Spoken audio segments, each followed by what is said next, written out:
And moving to Italy, where police officials have launched a manslaughter probe into the sinking of a luxury yacht that killed 7 people, including British billionaire Mike Lynch last week. Now, conspiracy theories are emerging suggesting one of Lynch's lawyers, who was also on the same boat, drowned along with the billionaire. Meanwhile, the British tycoon's second lawyer was killed in a hit and run in the United Kingdom just days before the ship sank. Both the lawyers had recently won Lynch a high-profile legal battle in the United States. So is there a connection between these deaths? Here's our report that attempts to separate fact from fiction. It's been over a week since the Superyacht sank off the coast of Italy. 7 people died in that accident. This includes British billionaire Mike Lynch and his daughter, Chairman of Morgan Stanley's International Bank Jonathan Bloomer, his wife Judy Bloomer, Clifford Chance lawyer Chris Morvillo and his wife, and the yacht's chef Riccardo Thomas. The remaining 15 people, including Mike Lynch's wife and the crew of the luxury boat, were rescued by Italian authorities. Until now, the sinking of the yacht was blamed on a weather sprout. But now, Italian authorities have their doubts. They have opened an investigation for possible manslaughter. Vi comunico ufficialmente. I officially inform you that the Public Prosecutor's Office of Termini Immores has registered a file with the state against unknown persons, hypothesizing the crimes of culpable shipwreck and multiple culpable homicides. Ipotizzando I reati di naufragio colposo. Italian authorities say they don't have evidence to show that the victims tried to escape the boat, raising more suspicions. Prosecutors also said that they found the bodies in different cabins which were not meant to be theirs. No, they were found in a cabin that was not theirs, the one they were staying in. But again, it recalls a previous answer. This is not meant to indicate a certainty because, I repeat, there could also be this other possibility. So I told him the state of affairs. But on the reasons, there is no certainty. After Italy began investigating the yacht's sinking, the internet saw a flurry of wild conspiracy theories. And that's because of the devil in the details. Billionaire Mike Lynch was not celebrating some casual weekend off the coast of Italy.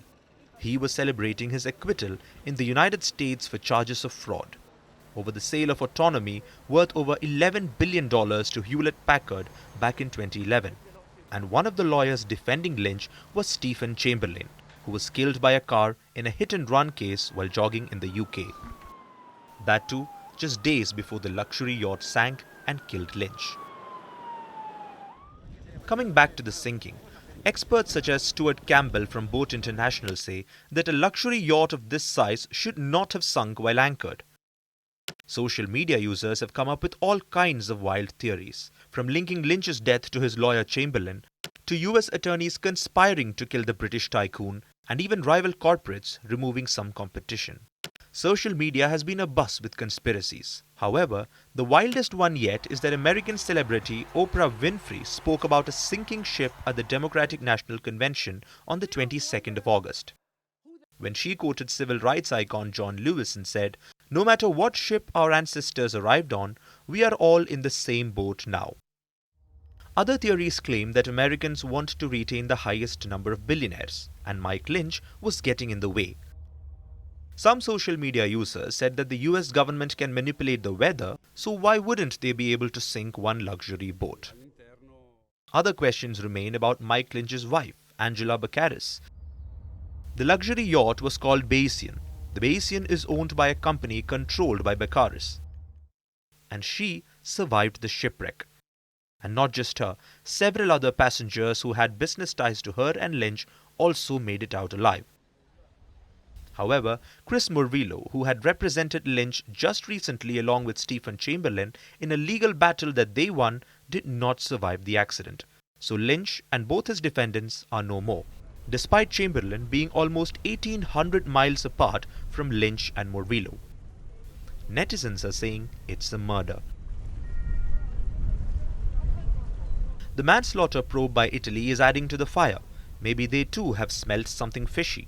Deaths of billionaires are often fertile ground for speculation, but the string of accidents involving Lynch and his legal defendants raises many questions. Or maybe it's all a giant string of coincidences. Either way, we'll let the Italian authorities take the final call.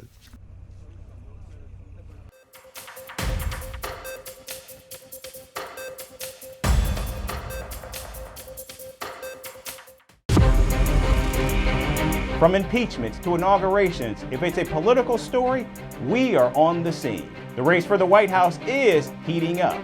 Kamala, you're fired! I say, bring it on. If it's breaking news, we're live with the latest coverage. From the White House, the State Department, and Capitol Hill.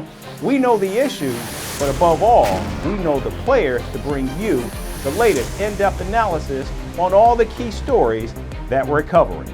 I'm Eric Ham. Join me from Washington here on Firstpost America.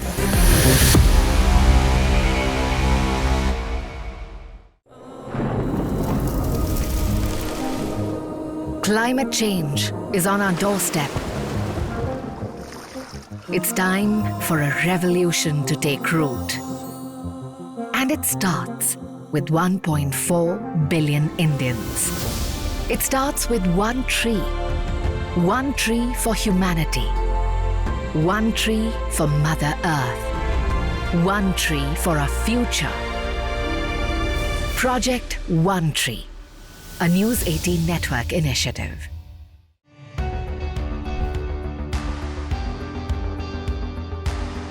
Across continents, one powerful news source.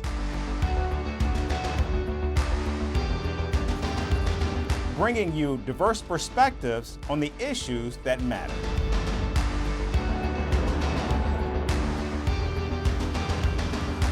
We go beyond the boundaries to give you that little extra about every sporting moment.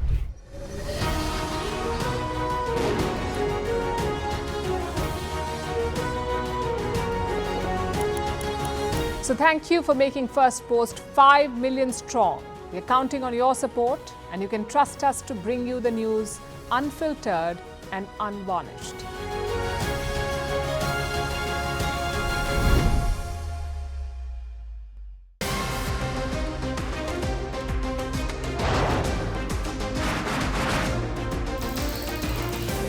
On the show today, the T20 World Cup bandwagon fans move across to the West Indies. What can you expect from this?